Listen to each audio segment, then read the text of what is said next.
નમસ્કાર, હું અજીતસિંહ ઠાકુર. આજે જલાલપુર સ્થિત એક વૃદ્ધાશ્રમની મેં મુલાકાત લીધી અને એ વૃદ્ધાશ્રમ જે છે મહાશક્તિ ચેરિટેબલ ટ્રસ્ટના નામે અમિતભાઈ પટેલ નામના વ્યક્તિ ચલાવે છે, જે મારી સાથે હાજર છે. અને અમિતભાઈ એ પાછલા ઘણા વર્ષોથી આ સેવા કાર્યમાં જોડાયા છે અને એમના સેવા કાર્યથી પ્રભાવિત થઈ મેં પણ આજે એની મુલાકાત લીધી અને મારી જે સંસ્થા છે સૌર્ય ફાઉન્ડેશન, તેના તરફથી આજે અહીં ચાદર વિતરણ કરવામાં આવ્યું છે.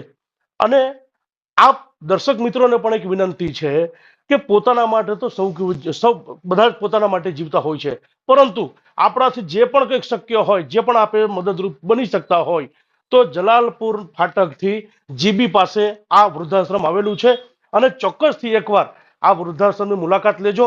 અને અહીં જે જરૂરિયાતમંદ લોકો છે એ આપના તસવીરમાં પણ આપણે જોયું, તો આ જરૂરિયાતમંદ લોકોને ચોક્કસથી મદદરૂપ થવાની કોશિશ કરો. અને જનસેવા એ જ પ્રભુ સેવા છે અને એ જ સાચી સેવા છે.